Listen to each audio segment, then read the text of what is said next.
हरि ओम श्री गणेशाय नमः। ओम नारायणं नमस्कृत्य नरं चैव नरोत्तमं देवीं सरस्वतीं व्यासं ततो जयमुदीरे। बोलो वृंदावन बिहारी लाल की जय। कथा प्रेमियों, भगवत जन गण भगवत कृपा से यह भागवती कथा वाला विराम अब आगे पुरस्कृत हो रहा है। पहले आपने मनु शतरूपा के दो कन्याओं का वर्णन सुना है, उनके वंश का वर्णन आकुति और देवहूति। अब तीसरी कन्या जिसका नाम प्रसूति था, जो दक्ष प्रजापति से ब्याही गई, अब उसके वंश का वर्णन आप सुनेंगे। बताते हैं प्रसूति का विवाह प्रजापति दक्ष से ब्रह्मा जी ने संपन्न कराया और उससे 16 कन्याओं का प्रादुर्भाव हुआ है। सबसे बड़ी 13 कन्या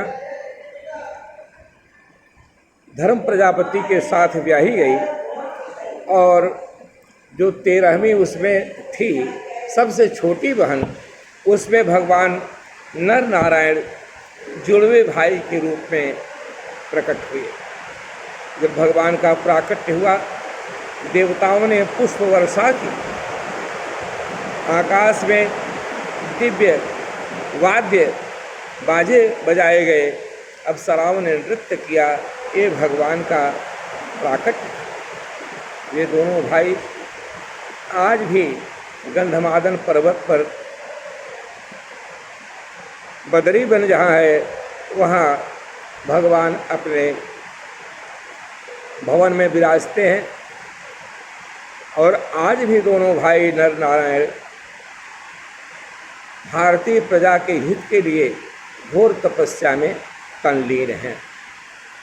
अब बताते हैं धर्मस्य दक्ष दुहितर यजनिष्ठ मूर्त्याम नारायणो नर ऋषि प्रवरः प्रशांत नैष्कर्म्य लक्षणमुवाच चचार कर्म योद्यापि चास्त ऋषिवर्य सेवितांघ्रि। नारद उद्धवादिक उनके चरणों की सेवा अब भी करते रहे। 14वीं कन्या, उसका नाम स्वाहा था। स्वाहा का विवाह अग्नि देवता से हुआ और ये वंश बहुत वृद्धि को प्राप्त हुआ है। पावक, पवमान, शुचि आदि बहुत से अग्नि परिवार प्रकट हुए। 15वीं कन्या जिसका नाम स्वधा है, वह पितर अरिमा से ब्याही गई। बहुत से पितरगण उससे उत्पन्न हुए और 3 कन्याओं का विशेष महत्व कहा गया। वो बड़ी यशस्विनी कन्याएं पितरों की हैं। उनके नाम बताते हैं। मेनका सबसे बड़ी मेनका है, दूसरी रत्नमाला और तीसरी कलावती। बताते हैं मेनका ही आगे चल कर के हिमालय से ब्याही गई और उसका नाम मेना था और उससे हैमवती नामक कन्या पार्वती उससे जन्म लेती।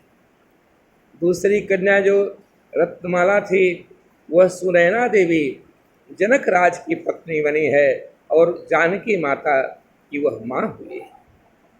तीसरी कीर्ति कलावती बृखभानु से उसका ब्याह हुआ और वह राधा जी की माँ बनी है। ये बहुत यशस्वी पितरों का परिवार है। अब 16वीं कन्या जो सबसे छोटी है और सबसे प्यारी बेटी है दक्ष प्रजापति की, और सुनिए वह सती है। सती का विवाह भगवान शिव जी से हुआ और शिव जी को उससे उसको संतान नहीं प्राप्त हुई, क्योंकि थोड़े ही उम्र में पिता के यहाँ यज्ञ में गई थी। वहाँ पर पति का अपमान उसको सहन नहीं कर सकी और अपना शरीर का उसने त्याग कर दिया।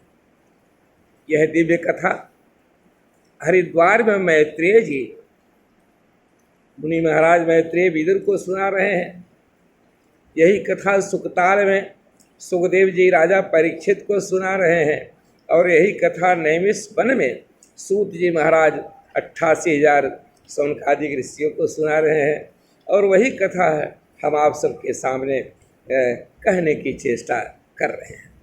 तो बताते हैं कि मैत्रेय जी को बड़ा, जब इन्होंने कहा कि सती को शिव से कोई संतान नहीं हुई, थोड़े ही उम्र में पिता के यज्ञ में जाकर पति के अपमान को सहन नहीं कर पाई और शरीर त्यागन कर दिया, तो आखिर दक्ष प्रजापति ने शिव जी का अपमान क्यों किया। ससुर और दामाद में बहुत प्रेम होना चाहिए और अपनी बेटी से बहुत प्रेम करते भी थे दक्ष प्रजापति।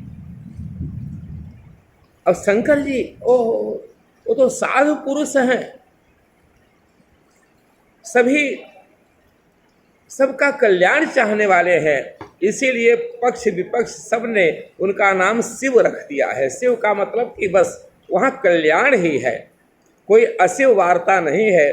चाहे पक्ष वाले जाएं चाहे विपक्ष वाले जाएं, भगवान सबको स्थान देते हैं। देवताओं को जो स्थान है वहीं पर उनके दरबार में भूत प्रेतादिक को भी वही स्थान प्राप्त होता है, वही स्थान सर्पादिक को भी प्राप्त होता है। तो वहाँ पर कोई गुण धर्म का कोई ऐसा विचार अलगाव नहीं है। ऐसा शिव जी का दरबार है।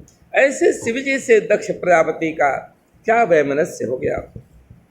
भवे शीलवताम श्रेष्ठे दक्षो दुहितृवत्सल विद्वेषम अकरोत् कस्मात् अनादृत्यात्मजाम सत्यम। ऐसा यह कारण क्या पड़ा।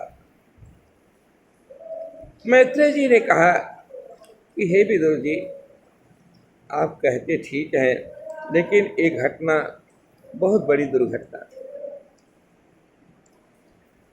एक बार त्रेता युग माही अब शंभु गए कुंभज ऋषि पाही संग सती जन जग जननी भवानी अपूज ऋषि अखिलेश्वर जानी। राम कथा मुनिवर जब खानी असुनी महेश परम सुख मानी। कहत सुनत रघुपति गुण गाथा कछु दिन रहे तहाँ गिरिनाथा। तो मुनि सन विदा मागे त्रिपुरारी चलो भवन संग दक्ष कुमारी। देखिए कथा में कितना प्रेम है शिव जी का। वह सती को लेके नंदी को लेकर के कहाँ कैलाश बिल्कुल उत्तर दिशा और कहाँ अगस्त जी का आश्रम दक्षिण समुद्र, वहाँ तक भगवान यात्रा किए हैं राम कथा सुनने की लालसा से। बड़े आनंद से सुना भी है, लेकिन सती जी से कुछ लापरवाही हुई है। वो वहाँ पर साइड सीन देखती रह गई, कथा को बहुत आनंद से नहीं सुना। आखिर दक्ष की पुत्री हूँ। दक्ष कहते हैं जो बहुत सर्वथा कुशल पुरुष है, जो बहुत पढ़ा लिखा इंजीनियर है, डॉक्टर है, कथा से क्या लेना देना हमारा। तो ऐसा सोच रखने की गलती न करें। कथा तो सबका कल्याण करती है। आप अनपढ़ गवार हो चाहे बहुत ज़्यादा पारंगत ही क्यों न, और अगर कथा का अपमान हुआ तो सती को उसका फल तत्काल मिल भी गया।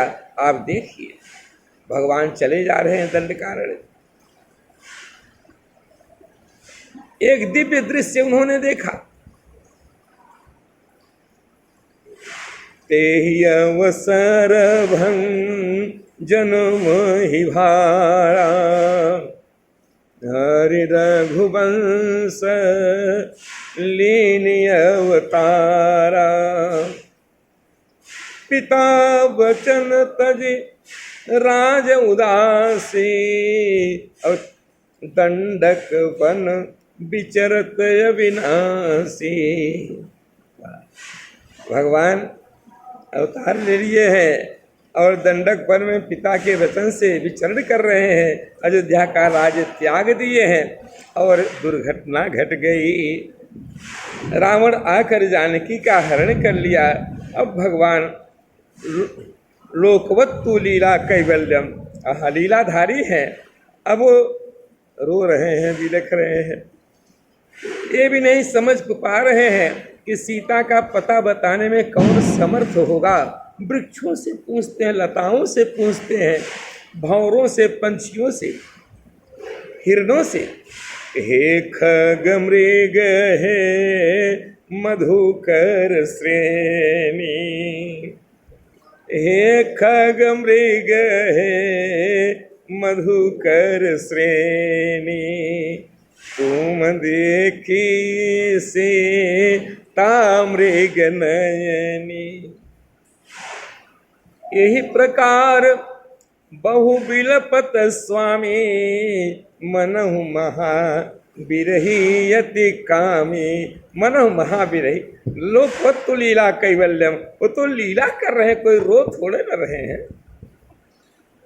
लेकिन सती भ्रमित हो जाती है। शास्त्र क्या कहते हैं? मर्त्यावतारस्ते मर्त्य शिक्षणम रक्षो बधाय वन केवलम विभो। रावण को मारने के लिए भगवान को नीचे नहीं उतरना है, क्योंकि भ्रिकुट विलास सृष्टि लय होई। वो तो इच्छा करें तो रावण का तत्काल उद्धार हो जाए, लेकिन नहीं। मर्त्यावतारस्ते मर्त्य शिक्षणम। हे मनुष्य, अगर स्त्री में, धन में, पुत्र में, महल में, मकान में, यानी कि भगवान के अलावा अन्यत्र अगर कहीं तुम्हारा प्रेम का अभिनिवेश बनता है तो दुखदाई है। लोक में या परलोक में जो सुख दिखते हैं वो भ्रम है, सुख नहीं है। क्योंकि दुखांता सुख, सारे दुखों का सारे सुखों का अंत में दुख में ही होता है, और दुख का कोई अंत नहीं देखा गया। सुख पाने के लिए जी तोड़ परिश्रम करना पड़ता है। आदमी बीमार पड़ जाता है, घोर रोग लग जाते हैं, और फिर रोगों को दूर करने के लिए दवाइयाँ लेनी पड़ती। मैंने दुख ही दुख है। क्षणिक अगर कोई सुख मिला तो भ्रम है, बिजली की तरह आया और चमका और गया। मर्त्यावतारस्ते मर्त्य शिक्षणम। मनुष्य मात्र के लिए जो समझदार है, जिसको ज्ञान युक्त माना है, ऐसे लोगों को शिक्षा देने के लिए भगवान रो रहे हैं। लेकिन सती भ्रमित हो जाती है। शंकर जी सोचते हैं अब नज़दीक क्या जाके मिले जुले, काम सब गड़बड़ हो जाएगा। भगवान लीला कर रहे हैं। आनंदित हो गए दूर से ही देख के, और बोले सती आगे बढ़ो। कहीं सच्चिदा जय सच्चिदा नंद जग पावन, अस कही चलो मनोजन सावन। कही जय सच्चिदानंद जग पावन। महाराज आप सत्य समझने वाले सत्य रूपी हैं, चेतन स्वरूप हैं, और जगत को पवित्र करने वाले आनंद स्वरूप हैं। ये रोने धोने से आपका कोई लेन देन नहीं है। आप तो दुनिया को शिक्षा देने के लिए कर रहे हैं। इस तरह मन में सोच के भगवान मगन हो गए। और जय सच्चिदानंद जग पावन, अस कही चलो मनोजन सावन। चले जात शिव सती समेता, पुनि पुनि पुलकत कृपा निकेता। और सती को भ्रम हो गया। महाराज, आपने एक राजकुमार को अभिवादन किया, प्रणाम किया, जो घर द्वार से जिसको बहिष्कृत कर दिया गया, जो जिसका जीवन ही व्यर्थ है, आज उसकी स्त्री भी चली गई, अब उसके पास है क्या, रो रहा है, बिलख रहा है, उसको पता भी नहीं, और आप उसको प्रणाम कर रहे हैं। शंकर जी ने कहा, अरे ओ सती, इन्हीं की कथा हम लोग सुन के आ रहे हैं कुंभज ऋषि से, अगस्त से, तुमने ध्यान नहीं दिया। ये भगवान की लीला चल रही है। शंकर जी बहुत समझाते हैं लेकिन मानती नहीं। उसके मन का भ्रम दूर नहीं हुआ, मिटा नहीं भ्रम। हालांकि परमात्मा भगवान शिव जिसको समझा रहे हैं, भगवान शिव को भी अभिमान है, सारी दुनिया हमारी बात मानती है, लेकिन उनकी पत्नी, उनकी घरवाली वही नहीं मानती। ये दंडकारण्य है, दंडकारण्य में सभी भ्रमित हो जाते हैं। सुपनखा भी राम को देख के भ्रमित हो गई, हमारे लिए दुल्हा आ गया, उसको पता नहीं। सती भ्रमित हो गई, शंकर जी भी भ्रमित ही है, समझो कि उनको भ्रम है कि हमारी पत्नी हमारी बात काहे नहीं मानेगी, नहीं माने। नकली सीता देख करके लक्ष्मण भी भ्रमित हो गए, और राम तो भ्रमित जैसे हैं ही। यह दंडकारण्य है, अंतःकरण चतुष्टय है, मन बुद्धि चित्त अहंकार, इसमें कोई गलत तत्व न जाए। हमेशा परमात्मा चिंतन करते रहो इनसे। अंतःकरण में कोई अनात्म वस्तु न घुसे। अनात्म वस्तु क्या है? जो कि प्राणी मात्र के लिए हितकारी न हो, वही अनात्म है। खान पान, रहन सहन, भोजन, घर महल मकान, ये सब अगर प्राणी मात्र का हित कर रहे हैं, तब एक कभी भी अनात्म नहीं है। जब इनमें स्वार्थ घुसता है, ये सब हमारे लिए है, सारी संपत्ति मेरी, अरे तुम्हारी कब से हो गई, वहीं पर ये अनात्म वस्तु जो है दुखदाई हो जाती है। और जब सबके लिए भगवान वराह ने पृथ्वी लाया, तो पृथ्वी को बांध के रखा है, कैद करके रखा है हिरण्याक्ष। भगवान ने उसका उद्धार किया और सारी दुनिया के लिए वह पृथ्वी दिया है। यही सच्चा परमार्थ है कि सबको वितरित करो, और इस अंतःकरण में कोई अवांछित तत्व घुसे न, इसकी सदा हिफाजत करो। अंतःकरण की हिफाजत शुभ संकल्पों से। भगवान ये जगत रूप से ही दृष्ट हैं, उनको हम लोग वास्तव में पूर्ण मदह पूर्ण मिदम, वही परमात्मा जो ऊपर में, जो नहीं दिखते हैं कभी किसी को, कोई देख पाता होगा, लेकिन वही सबको दिखने वाले संसार हैं, संसार रूपी है। सारे जीवों को हम सुख दें, यही हमारा लक्ष्य है। तो यही कृष्ण की सेवा है, यही राम की सेवा है, यही भगवान की सेवा है। सच्ची सेवा तो यही है। और जब अंतःकरण सुरक्षित हो गया, तो बाह्यकरण, शरीर की रक्षा कैसे होगी? ये जल घुमाने से नहीं होगी कि हम तो कवच अर्गला कीलक पड़ रहे, ना ना ना। कोई अपने साथ में कोई हथियार रखो, सिंह व्याघ्र आ जाएगा, कोई दुष्ट आ जाएगा, ये तो दंडकारण्य है ही, राक्षसों की भरमार है, एक खोजोगे तो 1000 मिलेंगे। इनसे हमारे शरीर की रक्षा कैसे होगी? भगवान के भरोसे मत रहो। भगवान रक्षक हैं, लेकिन उन्होंने हमको दिमाग भी दिया, हाथ पांव भी दिया, हमको शक्ति भी दिया, हित अनहित समझने का विवेक भी दिया। इसलिए हमको सदा ही अपनी सुरक्षा से लैस रहना चाहिए। अंतःकरण की सुरक्षा, बाह्यकरण की सुरक्षा, सारे समाज की सुरक्षा, सारे देश की सुरक्षा, एक एक जन जब हम लोग करने लगेंगे वही भगवान की सच्ची पूजा होगी।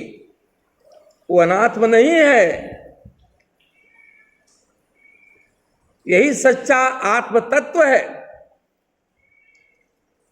सती बेचैन है, समझ नहीं पाई, तो भगवान कहते हैं जाओ परीक्षा ले लो, तुम्हारे मन का संदेह दूर हो जाए, तब तक मैं इस बट वृक्ष की छाया में बैठता हूँ। बट वृक्ष की छाया में शिव जी बैठ गए। क्यों? बटु विश्वास अचल निज धर्मा। बट विश्वास, विश्वास रूपी है। विश्वास कभी भी डिगने मत दो। हम सही रास्ते चल रहे हैं तो भगवान सदा ही हमको प्रकाश में ले चलेंगे। तमसो माँ ज्योतिर्गमय।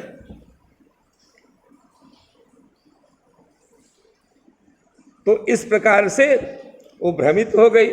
शंकर जी तो विश्वास की छाया में बैठे हैं, लेकिन ये श्रद्धा गड़बड़ा गई है। भवानी शंकर बंदे श्रद्धा विश्वास रूपिण। श्रद्धा में थोड़ा फर्क पड़ रहा है। ये भवानी है भी नहीं, ये तो सती माता है। तो बताते हैं राम की परीक्षा लेने के लिए चल पड़ती है। सीता का ही रूप बनाया जिसको भगवान खोज रहे हैं।